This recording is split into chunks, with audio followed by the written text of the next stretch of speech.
ಇವತ್ತಿನ ಸಂಚಿಕೆಯನ್ನು ನಾನು ಮುಗಿಸ್ತೀನಿ. ನಾಳೆ ಅದ್ಭುತವಂತ ಇನ್ನೊಂದು ಪೂಜಾ ರಹಸ್ಯ ಒಡನೆ ನಿಮ್ಮನ್ನು ಭೇಟಿಯಾಗೋಣ. ಲೋಕ ಸಮಸ್ತ ಸುಖಿನೋ ಭವಂತು, ಸಮಸ್ತ ಸನ್ಮಂಗಲಾನಿ ಭವಂತು. ನಮಸ್ಕಾರ ಬಂಧುಗಳೇ, ನಮಸ್ಕಾರ. ಹೇಗಿದ್ರೆ ನೀವೆಲ್ಲರೂ? ನಾನು ಸುಬ್ರಹ್ಮಣ್ಯ ಎಸ್ ಹಂಡಿಗೆ. ಬಂಧುಗಳೇ, ಇವರ ಹೆಸರು ಕಮಲಾಕರ ಭಟ್, ಜ್ಯೋತಿಷಿ. ನಿಮ್ಮಲ್ಲಿ ಸಾಕಷ್ಟು ಮಂದಿ ಇವರನ್ನ ನೋಡಿರಬಹುದು ಅಂತ ನಾನು ಅಂದ್ಕೊಳ್ತೇನೆ. ಕಾರಣ ದಿನ ಬೆಳಗಾದ್ರೆ ಬೇರೆ ಬೇರೆ ವಾಹಿನಿಗಳ ಸ್ಟುಡಿಯೋದಲ್ಲಿ ಬಂದು ಕುತ್ಕೋತಾ ಇದ್ರು. ಅದರಲ್ಲೂ ಹೆಚ್ಚಾಗಿ ಪಬ್ಲಿಕ್ ಟಿವಿಯಲ್ಲಿ ಕಾಣಿಸ್ಕೊಳ್ತಾ ಇದ್ರು. ಅಲ್ಲಿ ಕುತ್ಕೊಂಡು ಎಲ್ರಿಗೂ ಕೂಡ ನಿಮ್ಮ ಭವಿಷ್ಯವನ್ನ ನಾನು ಚೇಂಜ್ ಮಾಡ್ತೀನಿ, ನಿಮ್ಮ ಭವಿಷ್ಯದ ಬಗ್ಗೆ ನಾನು ಈಗಲೇ ಹೇಳ್ತೀನಿ ಎನ್ನುವಂಥ ಮಾತನ್ನು ಹೇಳ್ತಾ ಇದ್ರು. ಪ್ರತಿದಿನ ಲಕ್ಷಾಂತರ ಮಂದಿ ಇವರ ಮಾತನ್ನ ಮುಗ್ಧವಾಗಿ ಕೇಳಿಸ್ಕೊಳ್ತಾ ಇದ್ರು. ಇವರು ಹೇಳಿದಂಥ ಪೂಜೆ ಪುನಸ್ಕಾರ ಎಲ್ಲವನ್ನೂ ಕೂಡ ಮಾಡಿಸ್ತಾ ಇದ್ರು. ಅದರ ಜೊತೆಗೆ ಈ ಸ್ವಾಮೀಜಿ ಹೇಳ್ತಾ ಇದ್ದ ಮಾತೇನಪ್ಪ ಅಂದ್ರೆ, ಯಾರಿಗೂ ಕೂಡ ಕೆಡಕನ್ನ ಮಾಡಬಾರ್ದು, ಎಲ್ರಿಗೂ ಕೂಡ ಒಳ್ಳೆಯದನ್ನೇ ಬಯಸಬೇಕು ಎನ್ನುವಂಥ ರೀತಿಯಲ್ಲಿ. ಆದ್ರೆ ಈಗ ಏನಾಗಿದೆ ಅಂದ್ರೆ, ಸ್ವತಃ ಈ ಜ್ಯೋತಿಷ್ಗೆ ತನ್ನ ಭವಿಷ್ಯವನ್ನ ಪ್ರೆಡಿಕ್ಟ್ ಮಾಡೋದಕ್ಕೆ ಸಾಧ್ಯ ಆಗಲಿಲ್ಲ. ಜೊತೆಗೆ ಎಲ್ರಿಗೂ ಒಳಿತನ್ನೇ ಮಾಡಿ ಅಂತ ಹೇಳಿ ಹೇಳಿ ಈ ಮನುಷ್ಯ ಇನ್ನೊಬ್ಬರ ಸಂಸಾರದಲ್ಲಿ ಮೂಗು ತೂರಿಸಿ ಒಂದು ಕೊಲೆಗೆ ಇದೀಗ ಕಾರಣ ಆಗಿಬಿಟ್ಟಿದ್ದಾರೆ. ಏನಿದು ಕೇಸ್ ಅನ್ನೋದನ್ನ ಗಮನಿಸ್ತಾ ಹೋಗೋಣ. ಸದ್ಯ ಉತ್ತರ ಕನ್ನಡ ಭಾಗದಲ್ಲಿ ತೀವ್ರವಾದಂತಹ ಪ್ರತಿಭಟನೆ ನಡೀತಾ ಇದೆ. ಈ ಜ್ಯೋತಿಷಿಯ ವಿರುದ್ಧ ಆಕ್ರೋಶ ವ್ಯಕ್ತವಾಗ್ತಿದೆ. ಯಾವ ಪರಿಯಾಗಿ ಅಂದ್ರೆ, ನಮ್ಮ ಕೈ ಕೊಡಿ, ಆ ಮನುಷ್ಯನ ಭವಿಷ್ಯವನ್ನ ನಾವೇ ಬದಲಾಯಿಸ್ತೀವಿ ಎನ್ನುವ ರೀತಿಯಲ್ಲಿ ಜನ ಹೇಳ್ತಾ ಇದ್ದಾರೆ. 1 ಕೋಟಿ ಪರಿಹಾರಕ್ಕೆ ಇದೀಗ ಒತ್ತಾಯಿಸ್ತಾ ಇದ್ದಾರೆ. ಏನು ಗಮನಿಸ್ತಾ ಹೋಗೋಣ. ಬಂಧುಗಳೇ, ಇದೆಲ್ಲವೂ ಕೂಡ ಶುರುವಾಗಿದ್ದು ಸುಚಿತ್ರಾ ಎನ್ನುವಂತ ಓರ್ವ ಮಹಿಳೆಯ ವಿಚಾರಕ್ಕೆ ಸಂಬಂಧಪಟ್ಟ ಹಾಗೆ. ಸುಚಿತ್ರಾ ಹಾಗೆ ಮಹೇಶ್ ಅಂತೇಳಿ ಅವರಿಬ್ರು ಕೂಡ ಮೂಲತಃ ಉತ್ತರ ಕನ್ನಡದ ಸಿದ್ದಾಪುರದ ಅವರಗುಪ್ಪ ಗ್ರಾಮದವರು. ಮಹೇಶ್ ಬೆಂಗಳೂರಿನ ಹೋಟೆಲ್ ಒಂದರಲ್ಲಿ ಕೆಲಸವನ್ನ ಮಾಡ್ತಾ ಇದ್ರು. ಹೀಗಿರುವಾಗಲೇ ಸುಚಿತ್ರಾ ಅದು ಹೇಗೋ ಪರಿಚಯ ಆಗಿದ್ದಾರೆ. ಇಬ್ರು ಕೂಡ ಪರಸ್ಪರ ಪ್ರೀತಿಸಿದ್ದಾರೆ. ಅಂತಿಮವಾಗಿ ಮದುವೆ ಆಗುವಂತ ನಿರ್ಧಾರಕ್ಕೆ ಬಂದಿದ್ದಾರೆ. ಹೆಚ್ಚು ಕಡಿಮೆ 15 ವರ್ಷಗಳ ಹಿಂದೆ ಇಬ್ಬರು ಕೂಡ ಮದುವೆ ಆಗಿದ್ದಾರೆ. ಮದುವೆ ಆಗಿ ಆರಂಭದ 2 ವರ್ಷ ಯಾವುದೇ ರೀತಿಯಲ್ಲೂ ಕೂಡ ಸಮಸ್ಯೆ ಇರಲಿಲ್ಲ. ಆರಂಭದಲ್ಲಿ ಒಂದು ಹೆಣ್ಣು ಮಗು ಕೂಡ ಆಗತ್ತೆ. ಹೀಗಿರುವಾಗಲೇ ಈ ಸುಚಿತ್ರಾ ಕೈಗೆ ಒಂದು ಆಂಡ್ರಾಯ್ಡ್ ಫೋನ್ ಸಿಗುತ್ತಂತೆ. ಫೋನ್ ಸಿಕ್ಕಿ ಆದ ಬಳಿಕ ಸುಚಿತ್ರಾ ನಿಧಾನಕ್ಕೆ ಫೇಸ್ಬುಕ್ಕು ಅಥವಾ ಸೋಷಿಯಲ್ ಮೀಡಿಯಾ ಆ್ಯಪ್ಗಳೆಲ್ಲವೂ ಕೂಡ ಆಗತಾನೆ ಬರ್ತಿದ್ದಂಥ ಸಮಯ, ಯಾವುದ್ಯಾವುದು ಸಿಗುತ್ತೆ ಅದೆಲ್ಲವನ್ನು ಕೂಡ ಬಳಸೋದಕ್ಕೆ ಶುರು ಮಾಡ್ಕೊಳ್ತಾರಂತೆ. ಹೀಗೆ ಬಳಸ್ತಾ ಇದ್ದ ಸಂದರ್ಭದಲ್ಲಿ ಮಹೇಶ್ ಹೆಚ್ಚು ತಲೆ ಕೆಡಿಸ್ಕೊಳ್ಳೋಕೆ ಹೋಗಿಲ್ಲ. ಮಹೇಶ್ ಬೆಂಗಳೂರಿನ ಹೋಟೆಲ್ನಲ್ಲಿದ್ದರೆ ಸುಚಿತ್ರಾ ಊರಲ್ಲಿ ಇದ್ರು. ಆದರೆ ಬರ್ತಾ ಬರ್ತಾ ಬರ್ತಾ ಸುಚಿತ್ರಾ ಸದಾ ಕಾಲ ಫೋನ್ನಲ್ಲೇ ಮುಳುಗಿರ್ತಾರಂತೆ.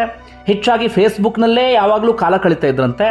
ಮಹೇಶ್ ಇದನ್ನು ಹೇಗೋ ಸಹಿಸಿಕೊಂಡ್ರು. ಆದರೆ ಒಂದು ಹೆಜ್ಜೆ ಮುಂದೆ ಹೋಗಿ ಸುಚಿತ್ರಾ ಫೇಸ್ಬುಕ್ನಲ್ಲಿ ಬೇರೆ ಬೇರೆ ಒಂದಷ್ಟು ಯುವಕರನ್ನ ಪರಿಚಯ ಮಾಡಿಕೊಂಡು ಅವ್ರ ಜೊತೆಗೆ ಚಾಟಿಂಗು, ಅವ್ರ ಜೊತೆಗೆ ಮಾತು, ಇದೆಲ್ಲವನ್ನು ಕೂಡ ಅತಿಯಾಗಿ ನಡೆಸೋದಕ್ಕೆ ಶುರು ಮಾಡ್ಕೊಳ್ತಾರೆ.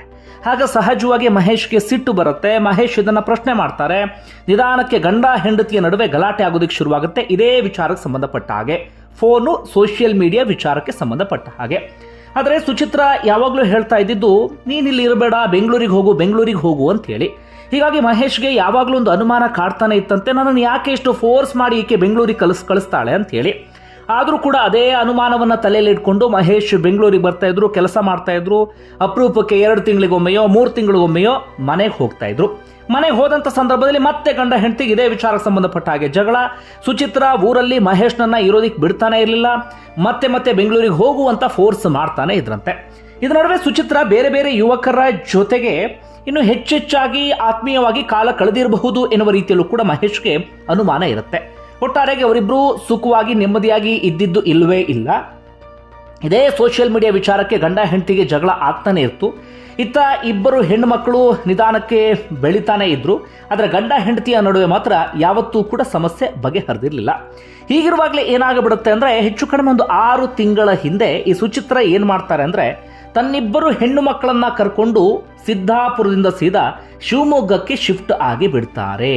ಅದಾದ ನಂತರ ಮಹೇಶ್ಗೆ ಗೊತ್ತಾದಂಥ ವಿಚಾರ ಅಂದರೆ, ಈ ಸುಚಿತ್ರಾಗೆ ಕಮಲಾಕರ ಭಟ್ ಎನ್ನುವಂಥ ಈ ಜ್ಯೋತಿಷಿ ಶಿವಮೊಗ್ಗದಲ್ಲೊಂದು ಮನೆ ಮಾಡಿಕೊಟ್ಟು ಶಿವಮೊಗ್ಗದಲ್ಲಿ ಇರಿಸಿದ್ದಾರೆ ಎನ್ನುವಂಥ ವಿಚಾರ. ಅಷ್ಟು ಮಾತ್ರ ಅಲ್ಲ, ಕಮಲಾಕರ ಭಟ್ ಹಾಗೆ ಸುಚಿತ್ರಾ ಶಿವಮೊಗ್ಗದಲ್ಲಿ ಒಟ್ಟಿಗೆ ವಾಸ ಮಾಡ್ತಿದ್ದಾರೆ ಎನ್ನುವಂಥ ಸಂಗತಿ ಗೊತ್ತಾಗುತ್ತೆ.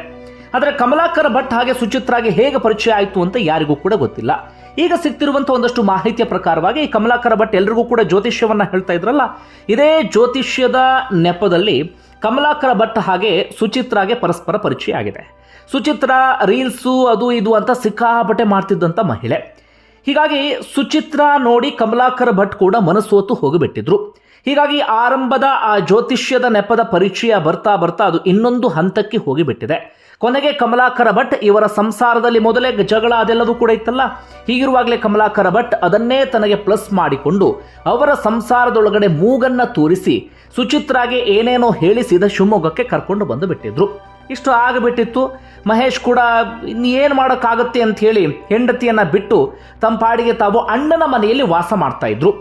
ಅವರ ಅಣ್ಣ ವಸಂತ್ ಅಂತ ಹೇಳಿ ಅವರು ಸಿದ್ದಾಪುರದಲ್ಲಿದ್ದಂಥವ್ರು, ಅವ್ರ ಮನೆಯಲ್ಲಿ ಅವರು ವಾಸ ಮಾಡ್ತಾ ಇದ್ರು. ಯಾಕಂದರೆ ಹೆಂಡತಿ ಮಕ್ಕಳು ಯಾರೂ ಕೂಡ ಇರದಂಥ ಕಾರಣಕ್ಕಾಗಿ. ಹೀಗಿರುವಾಗಲೇ ಏನಾಗಿಬಿಡುತ್ತೆ ಅಂದರೆ ಮಗಳು ಮತ್ತೊಮ್ಮೆ ಅಪ್ಪನ ಸಂಪರ್ಕಕ್ಕೆ ಸಿಕ್ಕಿಬಿಡ್ತಾರೆ. ಮಗಳಿಗೆ ಅಮ್ಮನ ಈ ನಡವಳಿಕೆ, ಅಮ್ಮನ ಈ ವಿಚಿತ್ರವಾದಂಥ ಇದ್ಯಾವು ಕೂಡ ಇಷ್ಟ ಆಗ್ತಾ ಇರಲಿಲ್ಲ. ಹೀಗಾಗಿ ಸುಚಿತ್ರ ಮಗಳು ಏನು ಮಾಡ್ತಾರೆ ಅಂದರೆ ಒಮ್ಮೆ ಅಪ್ಪನಿಗೆ ಫೋನ್ ಮಾಡಿ ಅಥವಾ ಮೆಸೇಜ್ ಮಾಡಿ ಕಮಲಾಕರ್ ಭಟ್ ವಿಚಾರ ಅಥವಾ ಜ್ಯೋತಿಷಿ ಹಾಗೆ ಅಮ್ಮನ ನಡುವಿನ ಸಂಬಂಧದ ಬಗ್ಗೆ ಎಲ್ಲವನ್ನೂ ಕೂಡ ತಿಳಿಸಿರ್ತಾರೆ. ಹೀಗಾಗಿ ಮಹೇಶ್ ಇನ್ನಷ್ಟು ಖುದ್ದು ಹೋಗಿರ್ತಾರೆ. ಹೀಗಿರುವಾಗಲೇ ಈ ವಿಚಾರ ಸುಚಿತ್ರಾಗೆ ಗೊತ್ತಾಗ್ಬಿಡುತ್ತೆ. ಅಂದರೆ ನನ್ನ ಮಗಳು ಅಪ್ಪನಿಗೆ ಎಲ್ಲ ವಿಚಾರವನ್ನು ಕೂಡ ತಿಳಿಸ್ತಾ ಇದ್ದಾಳೆ ಎನ್ನುವಂಥ ಸಂಗತಿ. ಅದಾದ ಬಳಿಕ ಮಗಳಿಗೆ ವಿಪರೀತ ಟಾರ್ಚರ್ ಶುರುವಾಗ್ಬಿಟ್ಟಿದೆ. ನಿನಗೆ ಅನ್ನಕ್ಕೆ ವಿಷ ಹಾಕಿಬಿಡ್ತೀನಿ, ನಿನಗೆ ಹಂಗೆ ಮಾಡಿಬಿಡ್ತೀನಿ, ಹಿಂಗೆ ಮಾಡಿಬಿಡ್ತೀನಿ ಅಂತ ಹೇಳಿ ಕಮಲಾಕರ ಭಟ್ ಹಾಗೆ ಸುಚಿತ್ರ ಇಬ್ಬರೂ ಕೂಡ ಟಾರ್ಚರನ್ನು ಕೊಡ್ತಾ ಇದ್ರಂತೆ. ಇದನ್ನು ಮಗಳಿಗೆ ಸಹಿಸ್ಕೊಳ್ಳೋಕ್ಕೆ ಸಾಧ್ಯ ಆಗಲಿಲ್ಲ. ಹೀಗಾಗಿ ಅಪ್ಪನಿಗೆ ಮಗಳು ಒಂದು ಮೆಸೇಜನ್ನು ಹಾಕಿದ್ದಾಳೆ, ಅಪ್ಪ ನನ್ನನ್ನು ಸೇವ್ ಮಾಡು ಅಂತ. ಆಗ ಅಪ್ಪ ಹೇಳಿದ್ದಾರೆ, ಆಯಿತು ಮಗಳೇ, ನೀನು ಸೀದಾ ಸಿದ್ದಾಪುರಕ್ಕೆ ಬಾ, ನಾವಿಲ್ಲಿ ಇದ್ದು ಬಿಡೋಣ, ನಿನ್ನ ತಾಯಿ ಏನಾದರೂ ಮಾಡ್ಕೊಂಡು ಹೋಗಲಿ ಎನ್ನುವ ರೀತಿಯಲ್ಲಿ. ಹೀಗಾಗಿ ಅಮ್ಮನ ಈ ವಿಚಿತ್ರ ನಡವಳಿಕೆಯನ್ನು ಸಹಿಸಿಕೊಳ್ಳೋಕೆ ಸಾಧ್ಯ ಆಗದೆ, ಟಾರ್ಚರನ್ನು ಸಹಿಸಿಕೊಳ್ಳೋಕೆ ಸಾಧ್ಯ ಆಗದೆ ಮಗಳು ಸೀದಾ ಸಿದ್ದಾಪುರದ ಅವರಗುಪ್ಪ ಗ್ರಾಮಕ್ಕೆ ಬಂದು ಬಿಡ್ತಾಳೆ. ಹೀಗೆ ಬಂದಾಗ ಸೋಮವಾರ ತಡರಾತ್ರಿ ಏನಾಗಿಬಿಡುತ್ತೆ ಅಂದರೆ ಸುಚಿತ್ರ ಒಂದು ಗ್ಯಾಂಗನ್ನು ಕಟ್ಕೊಂಡು ಬಂದು, ಅಂದರೆ ಈ ಕಮಲಾಕರ ಭಟ್ ರೆಡಿ ಮಾಡಿದಂಥ ಒಂದು ಗ್ಯಾಂಗ್, ಆ ಗ್ಯಾಂಗನ್ನು ಕಟ್ಕೊಂಡು ಬಂದು ಇವ್ರ ಮನೆ ಹತ್ರ ಜಗಳ ಆಡೋದಕ್ಕೆ ಶುರು ಮಾಡ್ಕೊಂಡು ಬಿಡ್ತಾರೆ. ಮಗಳನ್ನು ವಾಪಸ್ ಕರ್ಕೊಂಡು ಹೋಗೋದಕ್ಕೆ, ಮಗಳನ್ನು ಎಳೆದಾಡೋದಕ್ಕೆ ಶುರು ಮಾಡ್ಕೊಳ್ತಾರೆ. ಯಾವಾಗ ಜಗಳ ಜಾಸ್ತಿ ಆಗೋದಕ್ಕೆ ಶುರುವಾಗುತ್ತೋ ಮಹೇಶ್ ಸ್ನೇಹಿತ ಆಗಿರುವಂಥ ಕುಮಾರ್ ಹಾಗೆ ಮಹೇಶ್ಗೆ ಆಶ್ರಯವನ್ನು ಕೊಟ್ಟಂಥ ಅಣ್ಣ ವಸಂತ್ ನಾಯ್ಕ್ ಇವರೆಲ್ಲರೂ ಕೂಡ ಆ ಸಂದರ್ಭದಲ್ಲಿ ಅಡ್ಡ ಬಂದು ಬಿಡ್ತಾರೆ. ಗಲಾಟೆ ವಿಕೋಪಕ್ಕೆ ಹೋಗೋದಕ್ಕೆ ಶುರುವಾಗುತ್ತೆ. ಆಗ ಸುಚಿತ್ರ ಹಾಗೆ ಸುಚಿತ್ರ ಜೊತೆಗೆ ಇದ್ದಂಥ ಗ್ಯಾಂಗ್ ಚಾಕು ಎಲ್ಲವನ್ನೂ ಕೂಡ ಇಟ್ಕೊಂಡು ಬಂದಿದ್ರು. ಮನಸ್ಸಿಗೆ ಬಂದ ಹಾಗೆ ಮಹೇಶ್ ಅಣ್ಣ ವಸಂತ್ಗೆ ಚುಚ್ಚೋದಕ್ಕೆ ಶುರು ಮಾಡ್ಕೊಂಡು ಬಿಡ್ತಾರೆ. ಮಹೇಶ್ಗೆ ಚುಚ್ಚೋದೇ ಇವರ ಟಾರ್ಗೆಟ್ ಆಗಿತ್ತು. ಮಹೇಶ್ಗೆ ಚುಚ್ಚಬೇಕು ಅಂತಲೇ ಪ್ಲಾನ್ ಮಾಡ್ಕೊಂಡಿದ್ರು. ಆದರೆ ಅಡ್ಡ ಬಂದಂಥ ವಸಂತ ನಾಯ್ಕ್ಗೆ ಚಾಕುವನ್ನು ಚುಚ್ಚಿಬಿಡ್ತಾರೆ. ಅದಾದ ಬಳಿಕ ಮಹೇಶ್ಗೆ, ಕುಮಾರ್ಗೆ ಎಲ್ರಿಗೂ ಕೂಡ ಚಾಕುವನ್ನು ಚುಚ್ತಾರೆ. ಯಾವಾಗ ಗ್ರಾಮಸ್ಥರ ಸಂಖ್ಯೆಯಲ್ಲಿ ಜಾಸ್ತಿ ಆಗಿಬಿಡುತ್ತೋ ಇವರೆಲ್ಲರೂ ಕೂಡ ಎಸ್ಕೇಪ್ ಆಗಿ ಬಿಡ್ತಾರೆ. ಆದರೆ ಇಲ್ಲಿ ಯಾರದ್ದೋ ಜಗಳ ಬಲಿಯಾದವರು ಇನ್ಯಾರೋ ಎನ್ನುವಂಥ ಕಥೆ ಆಗಿಬಿಡ್ತು. ಕಾರಣ ಏನಪ್ಪ ಅಂದರೆ ಇಲ್ಲಿ ಗಲಾಟೆ ಇದ್ದಿದ್ದು ಮಹೇಶ್ ಹಾಗೆ ಸುಚಿತ್ರ ನಡುವೆ, ಅಥವಾ ಸುಚಿತ್ರ ಮತ್ತು ಕಮಲಾಕರ ಭಟ್ ಸಂಬಂಧಕ್ಕೆ ಸಂಬಂಧಪಟ್ಟ ಹಾಗೆ ಇಲ್ಲಿ ಜಗಳ ಇದ್ದಿದ್ದು. ಆದರೆ ಇಲ್ಲಿ ಬಲಿಯಾಗಿದ್ದು ಯಾರು ಅಂದರೆ ಮಹೇಶ್ಗೆ ಆಶ್ರಯವನ್ನು ಕೊಟ್ಟಂಥ ಅಣ್ಣ ವಸಂತ ನಾಯ್ಕ್. ವಯಸ್ಸು ಬರೀ 41ರಿಂದ 42 ಆಸುಪಾಸು. ಸಾಯುವಂಥ ವಯಸ್ಸಂತೂ ಅಲ್ಲವೇ ಅಲ್ಲ. ಯಾವ ತಪ್ಪನ್ನೂ ಕೂಡ ಮಾಡಿರಲಿಲ್ಲ. ತಮ್ಮ ಪಾಡಿಗೆ ತಾವು ಬದುಕನ್ನು ಸಾಗಿಸ್ಕೊಂಡು ಹೋಗ್ತಾ ಇದ್ರು. ತಮ್ಮ ಕಷ್ಟದಲ್ಲಿ ಇದ್ದಾನೆ ಎನ್ನುವ ಕಾರಣಕ್ಕಾಗಿ ತಮ್ಮನಿಗೆ ಮಾತ್ರ ಆಶ್ರಯವನ್ನು ಕೊಟ್ಟುಬಿಟ್ಟಿದ್ರು. ಈಗ ತಮ್ಮನಿಗೆ ಆಶ್ರಯವನ್ನು ಕೊಟ್ಟಂತಹ ಕಾರಣಕ್ಕಾಗಿ ಅಥವಾ ತಮ್ಮನ ರಕ್ಷಣೆಗೆ ಹೋದಂಥ ಕಾರಣಕ್ಕಾಗಿ ವಸಂತ ನಾಯ್ಕ್ ಬಲಿ ಆಗುವಂತಾಗಿದೆ. ಸದ್ಯ ಈ ಪ್ರಕರಣಕ್ಕೆ ಸಂಬಂಧಪಟ್ಟ ಹಾಗೆ ಒಟ್ಟು 7 ಮಂದಿಯನ್ನು ಬಂಧಿಸಲಾಗಿದೆ. A3 ಕಮಲಾಕರ ಭಟ್ ಅನ್ನು ಕೂಡ ಬಂಧಿಸಲಾಗಿದೆ. ಅವರೆಲ್ಲರನ್ನೂ ಕೂಡ ಇದೀಗ ನ್ಯಾಯಾಂಗ ಬಂಧನಕ್ಕೆ ವಿಧಿಸಲಾಗಿದೆ, ಅಂದರೆ ಜೈಲಿಗೆ ಕಳುಹಿಸಲಾಗಿದೆ. ಇಷ್ಟಾಗಿದ್ದು ಪ್ರಕರಣ. ಇತ್ತ ಉತ್ತರ ಕನ್ನಡದ ಸಿದ್ದಾಪುರ ಭಾಗದಲ್ಲಿ ಗ್ರಾಮಸ್ಥರೆಲ್ಲರೂ ಕೂಡ ಪ್ರತಿಭಟನೆ ಮಾಡ್ತಿದ್ದಾರೆ. ಸಿದ್ದಾಪುರ ಪೊಲೀಸ್ ಠಾಣೆಗೆ ಮುತ್ತಿಗೆ ಹಾಕುವಂಥ ಪ್ರಯತ್ನವನ್ನು ಕೂಡ ಪಟ್ಟರು. ವಸಂತ ನಾಯಕ ಕುಟುಂಬ ಬಡತನದ ಕುಟುಂಬ. ಹೀಗಾಗಿ ಆ ಕಮಲಾಕರ ಭಟ್ ಎನ್ನುವಂಥ ಜ್ಯೋತಿಷಿ ವಸಂತ ನಾಯಕ ಕುಟುಂಬಕ್ಕೆ 1 ಕೋಟಿ ಪರಿಹಾರವನ್ನು ಕೊಡಬೇಕು ಅಂತ ಒತ್ತಾಯಿಸ್ತಾ ಇದ್ದಾರೆ.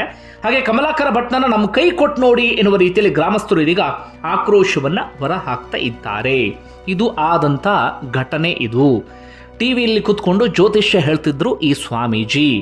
ನೀವು ಹಂಗೆ ಮಾಡಿ ಹಿಂಗೆ ಮಾಡಿ ಅಂತ ಮಾತೆತ್ತಿದ್ರೆ ಸದಾ ಕಾಲ ಬುದ್ಧಿ ಮಾತನ್ನು ಹೇಳ್ತಾ ಇದ್ರು. ಆದರೆ ಅದನ್ನು ಫಾಲೋ ಮಾಡೋದಕ್ಕೆ ಕಮಲಾಕರ ಭಟ್ನೆ ಹೋಗಲಿಲ್ಲ. ಅದರ ಬದಲಾಗಿ ಇನ್ನೊಬ್ಬರ ಸಂಸಾರದಲ್ಲಿ ಮೂಗು ತೂರಿಸ್ಬಿಟ್ರು, ಇನ್ನೊಬ್ಬರ ಸಂಸಾರವನ್ನು ಹಾಳು ಮಾಡಿಬಿಟ್ರು. ಅಷ್ಟಾಗಿದ್ರೂ ಹೋಗ್ಲಿ ಅಂತ ಅನ್ಬಹುದಿತ್ತು. ಆದರೆ ಏನೂ ತಪ್ಪು ಮಾಡದಂಥ ಓರ್ವ ವಸಂತ ನಾಯ್ಕ್ ಎನ್ನುವಂಥ ವ್ಯಕ್ತಿಯ ಕೊಲೆಗೆ ಈ ಕಮಲಾಕರ ಭಟ್ ಕಾರಣ ಆಗ್ಬಿಟ್ರು. ಕಮಲಾಕರ ಭಟ್ ಹಿನ್ನೆಲೆ ನೋಡ್ತಾ ಹೋಗೋದಾದ್ರೆ ಬಡತನದಿಂದ ಬಂದಿದ್ದಂಥ ವ್ಯಕ್ತಿ. ಅದಾದ ಬಳಿಕ ವೇದ ಶಾಸ್ತ್ರ ಇದೆಲ್ಲವನ್ನು ಕೂಡ ಅಧ್ಯಯನ ಮಾಡಿ ಸಂಖ್ಯಾಶಾಸ್ತ್ರ ಹೇಳ್ತೀನಿ, ಜ್ಯೋತಿಷಿ ಹೇಳ್ತೀನಿ ಅಂತ ಹೇಳಿ ಆಶ್ರಮ ಅಂಥದ್ದೆಲ್ಲವನ್ನು ಕೂಡ ಓಪನ್ ಮಾಡ್ಕೊಂಡಿದ್ರು. ಟಿವಿಗಳಲ್ಲೂ ಕೂಡ ಕಾಣಿಸ್ಕೊಂಡು ಬಹಳ ಪ್ರಖ್ಯಾತರಾಗಿದ್ರು. ಆದರೆ ಕೊನೆಗೆ ಜೈಲಿನಲ್ಲಿ ಮುದ್ದೆ ಮುರಿಯುವಂಥ ಪರಿಸ್ಥಿತಿ ಎದುರಾಗ್ಬಿಡ್ತು. ಬಂಧುಗಳೇ, ಏನಂತೀರಿ ಕಮೆಂಟ್ ಬಾಕ್ಸಲ್ಲಿ ಮೆನ್ಷನ್ ಮಾಡಿ. ಧನ್ಯವಾದ ವಿಡಿಯೋ ನೋಡಿದ್ದಕ್ಕಾಗಿ.